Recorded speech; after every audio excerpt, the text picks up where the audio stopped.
Praise God, hallelujah, Lord Jesus Christ, ning takna sa kaautuhon. Ako magapadayon mga igsoon sa pag-share sa inyo may tungod kang Ginoong Hesukristo. Praise God, ako nasang gapasi una kaninyo mga igsoon din sa 1 Corinto 2:5 nag-ingon nga akong pagsulti ug ang akong pagwali dili panagi sa mga kabibihag ang kaingmat sa mga pulong kundi pinagi sa pagpadayag sa espiritu ug sa gahom aron ang inyong pagtuo magasukad dili diha sa kaalam sa mga tawo kundi dili diha sa gahom sa Dios. O kitang gapadayon sa pagbasa dinhi sa Buhat 2:43 nga naguluhan nga ang pagkinabuhi sa mga magtotoo. Ug ang tang tawo giabot og kahadlok ug pinagi sa mga apostoles nang himo ang daghang mga kahibulungan ug mga ilhanan ug nag-ipon ang tanang nagpanugog ilang gipanagusan sa pag-ambit ang tanang mga butak ug gipamaligyan ilang mga katigayonan ug mga pagtangan ug ang halin ilang gibahin-bahin sa tanan sumala sa kinahanglanon ni bisan kinsa. Ug sa adlaw-adlaw sila na nagpadayon sa paghiusa dito sa templo ug sa pagpikas-pikas sa tinapay sa ilang kabalayan ug sa pagpangaon nga dinuyugan sa kasadyaw ug kayano sa kasing-kasing nga nagdayeg sa Dios ug nahimutan sa tanang tawo ug sa matag adlaw gidugang kanila sa Ginoo ang mga ginaluwas. Praise God, hallelujah. So unsa daw mga igsuon nga sa adlaw-adlaw sila nagpadayon sa paghiusa dito sa templo. So dili ra day mga igsuon nga sa isa ra ka kaadlaw pwede mo dayeg sa Ginoo. Dili pwede ka magtigom o pwede ka magdaig sa Ginoo kada adlaw. Diri maigsuon usbo na to sa adlaw-adlaw sila nagpadayon sa paghiusa dito sa templo ug sa pagpangaon day dinuyugan sa kasadya ug kayano sa kasing-kasing. So, kung nanaday ka dinha sa Ginoo mga igsoon, ang imong kasing-kasing dili garboso. Mo na mga igsoon og sila nagdayeg sa Dios ug nahimutan sa tang tawo. Praise God kayo mga igsoon na sa matag adlaw daw nila mga igsoon sa pagdayeg sa Ginoo. Adunay gidungag sa ilaha nga mga ginaluwas. Sa chapter 3 na ta mga igsoon nga ang bakul giayo dito sa bultahang matahom. Ug unya si Pedro ug si Juan nagkuyog sa pagsaka sa templo sa takna sa pag-ampo nga maong ikatulong takna sa hapon ug dito'y gidala nga usa ka lalaki nga bakul sukad pa sa iyang paghimugso nga sa adlaw-adlaw dito igabotang sa pultahan sa templo nga ginganlag pultahang matahom aron sa pagpadlimos kanila nga panulod sa templo. Sa pagkakita niya kang Pedro ug kang Juan nga nagpaingon sa sulod sa templo, siya nangayo kanilang limos ug si Pedro sa giniyugan ni Juan mitutok ug miigon kaniya, tan-aw kanamo ug siya naminaw kanila nagpaabot nga adunay iyang madawat nga gikan kanila. Apan si Pedro miingon kaniya, ako walay salapi o bulawan apan saan niya kanako hatagan ko ikaw sa ngalan ni Hesukristo nga Nazaretnon paglakaw.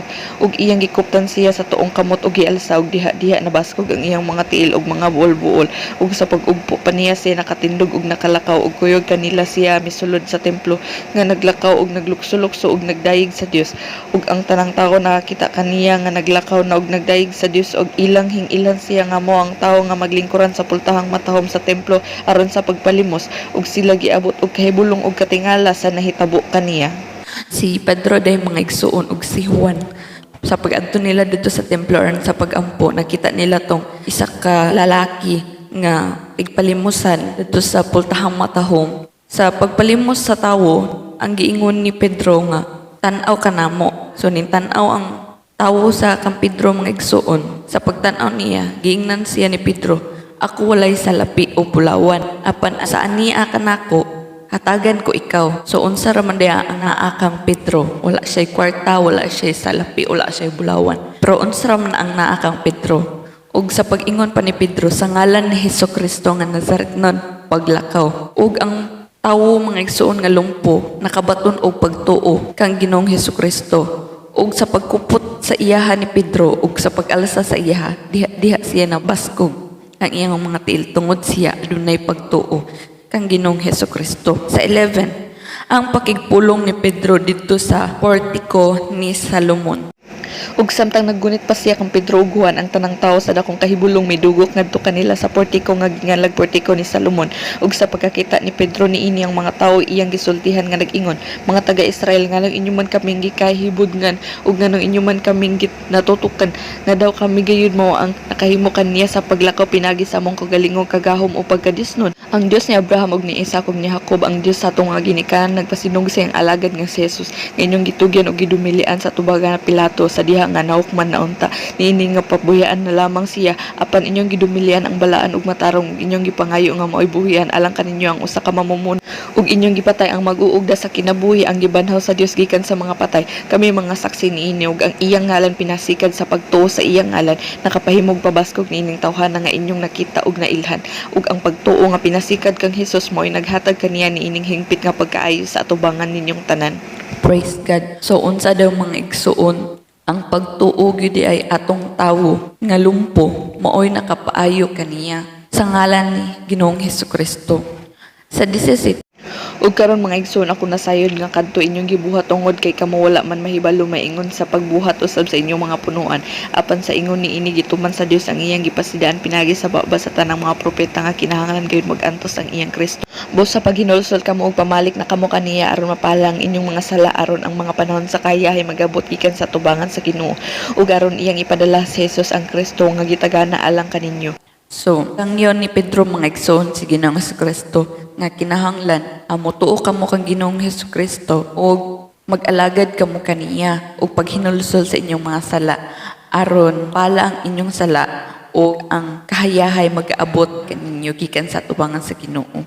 Praise God. Sa 21 Siya nga kinahanglan pagawiran una sa langit hangtod sa panahon sa pagtumanan sa tanang gisulti sa Dios pinagi sa baba sa iyang mga balaang propeta. Sukad pa sa karaang kapanahunan kay Moses nag-ingon usa ka propeta gikan sa inyong kaigsunan na igapatindog sa Ginoong Dios alang kaninyo maingon sa iyang pagpatindog kanako. Magpatalinghog kamo kaniya sa tanan nga iyang igasulti kaninyo ug ang tanang mga magadumili sa pagpatalinghog sa maong propeta pagapupuon gikan sa katawhan. Ug ang tanang mga propeta sukad pa kang Samuel ug sa mga nagsunod kaniya ang tanan kanila nga misulti na nagpahibalo sa may tungod niining mga adlaw.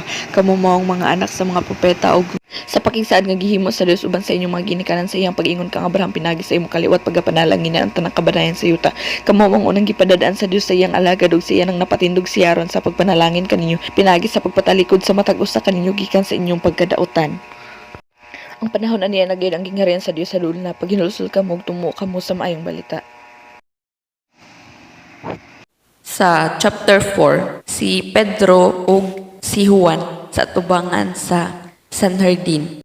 Ug samtang nagsulti pa sila sa katawhan nanungha kanila ang mga saserdote ug mga kapitan sa templo ug ang mga Sadusiyo nga gisamukan tungod sa ilang pagpanudlo sa katawhan ug sa ilang pagmantala nga diha kang Hesus nakita ang pagkabanhaw gikan sa mga patay ug sila ilang gidakop ug gibanlod sa bilangguan hangtod sa pagkasunod nga adlaw kay nagkagabi naman kadto apan nagpanuwa ang daghan sa mga nakadungog sa pulong ug ang gidaghanon sa mga lalaki mikabat na sa 5,000 ug sa pagkasunod nga adlaw gihimo dito sa Jerusalem ang panagtigom sa ilang mga punuan ug sa mga ansyan ug sa mga eskriba uban kang Anas nga labang saserdote ug kang Caifás ug kang Juan ug kang Alejandro ug sa tanang mga sakop sa banin sa labang saserdote ug ang mga apostoles ilang gipatubang kanila ug gipangutana pinagi ba sa unsang gahom o sa unsang ngalan gihimo ninyo kini unya si Pedro nga puno sa Espiritu Santo mitubag kanila mga punuan sa katawhan ug mga ansyano kuno galing usisahon man kami karon mahitungod sa kayuhan nga nahimo ngadto sa usa ka bakol sa unsang paagi naayo kining tawhan na kinahanglan mahibulaan ninyong tanan sa tanang katawhan sa Israel nga pinaagi sa ngalan ni Hesukristo nga Nazaretnon nga inyong gilansang sa cross nga gibanhaw sa Dios gikan sa mga patay pinaagi kaniya kining tawhanan nagtindog nga maayo na karon sa inyong atubangan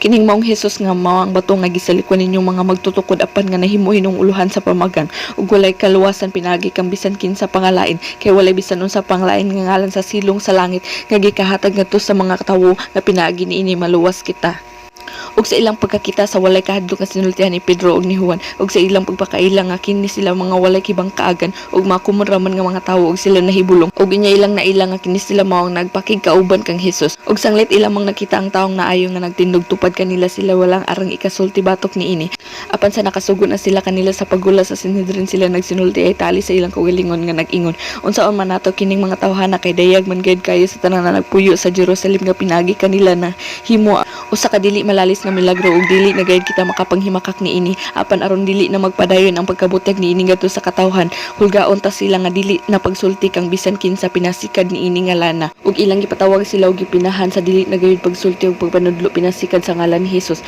apan si Pedro ug si Juan mitubag kanila kung matarong ba sa tubangan sa Dios nga kamo na hinuon mao ang patalinghugan inay ang sa Dios kamo lay mag-igo niini kay alang kanamo dili kami makapugong sa pagsulti tungod sa among nakita ug nadungog ug sa nahimo nila ang dugang panghulga kanila sila gibuhian nila sa wala makahigayon sa pagsilot kanila tungod sa katawhan kay ang tanang tawo na nagdayeg man sa Dios tungod sa nahitabo kay ang tawo nga gihimuan sa maong milagro sa pag-ayo kapin naman sa kapatan katuig ang kagulangon. So sa daw mga igsuon, wala na ilaing ngalan mga igsuon, nga gikan sa silong sa langit nga gihatag ngadto sa mga tawo nga pinaagi niini maluwas kita sa ngalan lamang mga igsuon ni Ginoong Hesukristo. Si Pedro, kumontra nga tawo, dili man siya pari, wala siya katunglanan sa pagka-priesthood, kumontra nga tawo, wala hibang kaagan, wala kaalam, apan nga ado naman siya kaalam sa pagsulti ini mga pulong nga adunay gahong ang mga pari mga igsuon na threaten Kay ang mga apostoles nagsangyaw man kang Ginoong Hesukristo o pinaagi sa ngalan ni Jesus Christ kay naayo man ang bakul. So na-threaten sila mga igsuon kay midaghan na pud ang magtutuo kang Ginoong Hesukristo. Praise God. Grabe mga igsuon ang gahom o grabe ang miracle mga igsuon nga ang mga tao sa Jerusalem nakabaton og pagtuo tungod lang ni atong usa ka bakol mga igsuon nga dunay pagtuo kay Jesus Christ ug siya naayo man tungod sa ngalan ni Jesus Christ. O mga tao sa Jerusalem mga igsuon nandayeg sa Dios tungod sa panghitabo. Og sila nakabaton mga igsuon og pagtuo kang Ginoong Hesukristo. Apan ang mga Saduceo ug mga kaparian mga igsuon nagbuol. 40 years kapin na siya nga bakol. Apan sa ngalan ni Jesus Christ, sa iyang pagtuo kay Jesus Christ na ayos siya. Mao nga ang mga tao mga igsuon nga nahibalon nagdaig kang Ginoong Hesukristo. Praise God. Sa 23, ang mga magtotoo na nagampo alang sa kaisog. Og sa dihang gibuhian na sila nangadto sila sa ilang mga kauban og ilang giaso ang gisulti kanila sa mga saserdote nga punuan og sa mga ansyano. Ug sa ilang pagkanuhong niini nagdungan sila sa pagpatugbaw sa ilang mga tingog ngadto sa Dios ug miingon, "Gamahan ang Ginoo, ikaw mo ang nagbuhat sa langit ug sa yuta ug sa dagat ug sa tanang butang nga na kanila nga pinagi sa Espiritu Santo sa baba sa imong mga ginikanan." Si David nga imo sulugon ikaw nag-ingon, nganubang na nagahot man ang mga hintil ug ang katawhan na nagmungnag kapakyasan. Ang mga hari sa yuta na nikad-sikad nga maandamon ug ang mga punuan na nagtagbo batok sa Ginoo ug batok sa iyang Kristo. Kaysa pagkatinuod batok sa imong balaang alagad nga si Jesus nga imong gidihugan day na nagtagbo nining maong syudad si Herodes ug si Poncio Pilato uban sa mga hintil ug sa katawhan sa Israel aron sa pagbuhat sa tanang gikinahanglan mahitabo nga daan ang gilaraw sa imong kamot ug sa imong pagbulutan. Ug karon Ginoo timan nga ilang pagpanghulga ug itugot sa imong mga ulipon ang pagsulti sa imong pulong sa walay bisan diutay pagkahadlok. Samtang magatuyhad ikaw sa imong kamot aron sa pagpangayog ang mga milagro ug ang mga kahibulungan magahimo pinagi sa ngalan sa imong balaang alagad nga si Jesus. Ug sa nakaampo na sila nauyog ang dapit din na nagkatigom sila ug silang tanan na puno sa Espiritu Santo ug nagsulti sa pulong sa Dios sa walay kahadlok. Tungod niya na mga igsuon nga sa ilang pagsangyaw kay Jesus Christ, daghan mga pari mga igsuon ang nanghulga sa ilaha. Patyon sila, ipriso naman gani sila mga igsuon. Basta magsangyaw day ka ang Ginoong Hesukristo mga igsuon, magsangyaw ka sa kamotuoran, daghan ang maghulga sa imuha. Tungod kay lagi mga igsuon nga ang yawa masun gihagbong dinon sa kalibutan aron sa paglaglag mga dili gusto sa yawa mga igsuon nga daghan ang maluwas daghan muto kang Ginoong Hesukristo. Tungod kay kang Ginoong Hesukristo lamang mga igsuon makabaton ang tawo og kaluwasan. Amazing kay mga igsuon nung kung aduna lang jud kay pagtuo mga igsuon kang Ginoong Hesukristo, ikaw makadawat sa gasa nga Espiritu Santo.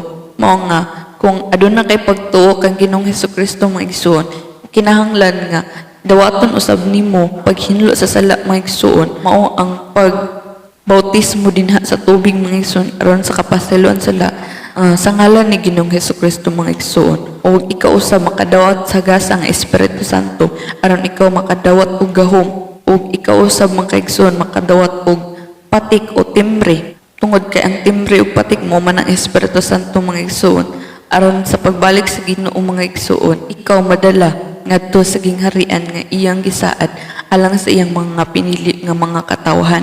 Sa 32, ang tanang butang gipanag-usahan. Ug sa katilingban sa mga nagpanuo sarang kasing-kasing sarang balatian ug wala kanina nag-ingon sa iyang kaugalingon ang mga butang nga iyang gihuptan hinua ilang gipanag-usahan sa pag-ambit ang tanang butang ingon nga mga katigayunan sa tanan. Ug uban sa dakong gahom ang mga apostoles nagpamatuod sa pagkabanhaw sa Ginoong Hesus ug dako ang grasya nga diha kanilang tanan. Ug wala kanila nakabsan kay ang tanan kanila nga may katigayunan o mga balay na maligya man niini ug ang halin ilang gihatod ug gibutang sa tilian sa mga apostoles ug ang pagpangapod-apod niini gihimo ngadto sa matag sa sumala sa kinahanglan ni bisan kinsa. Sa ingon niini nga si Jose nga gianggaan sa mga apostoles ug Bernabe nga ang kahulugan anak sa pangdasig nga usa ka Levita nga taga Cipro. May baligya sa usa niya kalunang nga yuta ug ang salapi nga halin niini iyang gihatod ug gibutang sa tilan sa mga apostoles. Praise God kayo mga igsuon, diba? Ang 12 tribes mo mga igsuon din. Ang tribes ni Levi or mga Levite, mo mga igsuon ang in charge sa templo. Sa unang mga igsuon sa panahon ni Moses na sila ang tribe ra ni Levite ang in charge dito nga mukarga sa mga covenant of the ark, mukarga sa mga holy nga mga butang nga mga gold, Levite ra pwede nga mugunit. So, praise God kayo mga igsuon kay ang isa di ka Levite mga igsuon nga si Barnabe o si Jose, nakabaton siya pagtuo kag Ginoong Hesukristo o ang iyang yuta mga igsuon nga iyang gahin, iyang gibaligya mga igsuon o ang salapi mga igsuon halin iyang gihatag sa mga apostoles. Chapter 5. Si Ananias ug si Safira. Apan diyo sa katawo nga gingalan si Ananias nga uban sa iyang asawa nga si Safira nagbaligya katiguyunan ug ang halin niini iyang gikuhaan nga nahibaloan sa iyang asawa ug usa ra kabahin ang iyang gidala ug gibutang sa tiilan sa mga apostoles. Apan si Pedro miingon kaniya, Ananias, naon sa banga giyawaan man pag-ayo ni Satanas ang imong kasing-kasing aron imong bakakan ang Espiritu Santo ug imong kuhaan ang halin sa yuta. Sa wala pa kini kabaligya dili ba kini imong mangkaugalingon ug sa nabaligya na kini dili ba imong mangkabubuton kun unsay imong buhaton sa halin niini naon sa bagayod nga imong manggilaraw kining buhata sa sulod sa imong kasing-kasing ang imong gibakakan dili tawo kun dili ang Dios. Ug sa pagkadungog ni Ananias niining mga pulungas siya nahilo kapa ug nabugtuan sa gininhawa ug giabot og dakong kahadlok ang tanang nakadungog niini ug ang mga batan-on nanindog ug ilay siyang gilimasan ug giayungan paingon sa gawas ug gilubong. Ug sa mga tulo ka takna tapos niini misulod ang iyang asawa nga wala mahibalo sa nahitabo ug si Pedro miingon kaniya, tug-ani ako mao ba kini ang bili sa pagbaligya ninyo sa yuta ug siya mitubag, o mao kana ang bili. Ug si Pedro miingon kaniya, naon sa bagay nga nagkasabot man kamo sa pagtintal sa espiritu sa Ginoo. Pamati ana sa pultahan ang mga tiil sa mga naglubong sa imong bana ug ikaw pagayuyungan usab nila paingon sa gawas. Ug diya siya nahiluka pa sa tiilan ni Pedro ug nabugtuan sa gininhawa ug sa pagsulod sa mga batan-on ilang nakita siya nga patay na ug siya ilang giyayungan paingon sa gawas ug gilubong tupad sa iyang bana ug giabot og dakong kahadlok ang tibok iglesia ug ang tanan nakadungog sa maong mga butang. Pananglitan, nag-promise ka sa Ginoo nga ihatag nimo na. Dayon, pag-abot na ng butanga, kay wala din nimo gihatag. Ang imong gibakan nga igsuon, ang Ginoo, mayon ka nga ihalad nimo na. Pag suma di ay kay wala nimo gihalad, imong gikuan nga igsuon. So, unsa di mga igsuon, ang imong gibakakan dili ang tawo, kun dili ang Ginoo. Kay ang Ginoo man ang nasa sa kasing-kasing sa tawo. Nga ingon ka nga imong ihatag na sa Ginoo pagkahuman kay imo ding gikuan. Mo to mga igsuon na sa diha mga igsuon tungod kay ang apostoles puno sa Espiritu Santo mga igsuon. O gipakita sa Ginoo mga igsuon nga kinahanglan mga igsuon nga dili ka magbaka sa imong kasing-kasing. O bitaw nga kung maghatag ka mga igsuon nga sugon ra sa kadagaya sa imong kasing-kasing dapat dili ka magpanuko sa imong paghatag aron dili ka mahinukman sa Ginoo. Mao nga dili lalay mga igsuon nga kung mag-promise ka sa Ginoo dayon dili day nimo tumanon or maghatag ka sa Ginoo tapos imo din kuan or dili sigon sa imong kasing-kasing kay wala nimo tay ang Ginoo ana mga igsuon. Dapat nga kung naa ka ihatag dapat wholeheartedly dito mga igsuon aron dili ka paghinukman sa Ginoo. Kabalo na ka nga baka imo pang giuyunan ang Espiritu Santo mga igsuon nasayod sa tanan. So dili nimo mabakakan mga igsuon ang Ginoo, dili nimo mabakakan ang Espiritu Santo sa Ginoo. Mo na mga igsuon sa pagpamakat ni Safira mga igsuon gipangutan naman siya ni Pedro, mo ba niyang halin? Oo, bisag dili day tumawa ang halin. Mo na magsuon ang nahitabo kaniya. Siya usab mga igsoon gibugtuan sa gininhawa. Tungod sa iyang pagkabakakon. Mo na magsuon nga dili gayud maayo ang pagpamakak tungod kay wala nahimuot ang Ginoo ni ana. Sa Job, Nangahimo ang daghang ilhanan ug katingalahan. Ug pinagi sa kamot sa mga apostoles daghang mga ilhanan ug mga kahibulungan nga nangahimo sa tubangan sa katawhan ug silang tanan didto magtiguman sa portiko ni Salomon. Ug walay bisan usa sa mga tagagawas nga nangha sa pag-ipon kanila hinuon gitahod sila pag-ayo sa katawhan. Misamot kadaghan ang mga magtotoo nga nahidugang sa Ginoo, mga panon sa mga lalaki ug mga babaye. Nga tungod ni ana ila namang gayud ganing gipangdala ang mga masakiton ngadto sa kadalanan ug gibutang sa mga lantay ug mga higdaanan bisan na lang aduna kanilay mahilandungan sa anino ni Pedro inig agi niya. Ug gikan sa kalungsuran nga sikbit sa Jerusalem nanugok o sa mga panon sa mga katawo nga nagdala sa mga masakiton ug mga gisakit sa mga mahugaw nga espiritu ug silang tanan nga ayo. Praise God. So diri day mga igsuon nga ang mga tawo nanugok. Wala nanugok ang tawo mga igsuon tungod kang Pedro. Nanugok ang mga tawo tungod sa gahom sa Espiritu Santo. Tungod kay sila nahinganghang mga igsuon sa mga milagro nga gipangbuhat sa mga apostoles. Ang mga apostoles wala nagbuhat sa ilang kaugalingon nga kagahom, kundi sila nagpangbuhat pinaagi sa gahom mga igsuon sa Espiritu Santo, pinaagi sa ngalan ni Jesus Christ. Ug salamat sa Ginoo mga igsuon nga ang mga masakiton day mga igsuon nga gidala silang tanan ng ayo pinaagi sa ngalan ni Ginoong Hesukristo. sa 17 si Pedro ug si Juan gilutos. Apan ang labang sa sacerdote ug ang tanang kauban niya nga mao ang mga pundok sa mga Saduceo nanindog nga puno sa kasina ug ilang gidakop ang mga apostoles ug gibandod sa bilangguan sa lungsod. Pano sa kamanulunda sa Ginoo miabli sa pultahan sa bilangguan sa takna sa kagabihiyon ug sila gipagula niya nga nag-ingon. Pangadto kamo sa sulod sa templo ug pangatubang kamo sa mga tawo ug isulti ninyo ang tanang pulong mahitungod niining maong kinabuhi ug sa pagkanuog nila niini sila nangadto sa templo sa pagkabuntag na ug nagpanudlo. Ug unya miabot ang labang sa sacerdote ug ang iyang mga kauban ug ilang gipatigom ang Sanhedrin ug ang tibok senado sa Israel ug na nagpadalag mga pulis ngadto sa bilangguan aron sa pagkuha unta sa mga apostoles. Apan sa pag-abot didto sa mga pulis wala sila makakaplag kanila sa bilangguan ug namalik sila og misugilan nga nag-ingon. Nakita namo ang bilangguan nga maayo gayud ang pagkasira ug ang mga bantay nagtindog sa mga pultan. Apan sa amon ng pag-abli niini walay tawo nga among nakaplagan sa sulod. Ug sa pagkanuog nila niini mga pulunga ang kapitan sa templo ug ang mga sacerdote nga punuan ang alibog pag-ayo mahitungod kanila kun maunsa nakaha kini. Ug dihay miabot nga nagsugilon kanila tan-awa ang mga tawo nga inyo gibanlod sa bilangguan na naara nagtindog sa templo ug nanudlo sa katawhan. Idubanan sa mga pulis ang kapitan miadto sa pagkuha kanila sa walay noy paggapos kay nahadlok man sila nga tingali unyag batuon sila sa katawhan. Ug sa ila na nadala sila ilang gipatubang sila sa San Herdin ug nangutana kanila ang labang saserdote nga nag-ingon. Dili ba amo man kamong gipinahan pag-ayo sa dili pagpanudlo pinasikan ni ini nga lana apan tan-awa ang Jerusalem gilikop ninyo sa inyong tuluohan. Unsa daw mga igsuon? Gi patubang silang Pedro ug si Juan sa Sanhedrin niingon tong labang saserdote. Dili ba gi pasidan naman kamo nga kinahanglan dili mo manudlo pinasikad sa ngalan ng Ginoong Hesukristo ug tan-awa ang tibuok Jerusalem gilikop ninyo sa inyong tuluohan. Unsa daw mga igsuon ang tuluohan sa mga apostoles si Ginoong Hesukristo mga igsuon ug nagulang mga saserdote kay ang mga tibuok Jerusalem na nagpanuuna kang Ginoong Hesukristo nga mao ang tuluohan sa mga apostoles. Unsa pay laing hubad aning tuluhan maigsoon mo sa atong panahon karon maigsoon mo na ang religion, mo na ang tuluhan, mo na imong gituuhan, mo na imong religion. So, ang mga apostoles din maigsoon, ang ilang tuluhan o ilang religion, mao si Jesus Christ. O, diri lang sa takuto mga igsoon, og daghan salamat ug ang grasya sa Ginoong Kristo magauban kaninyong tanan. Amin ug amin.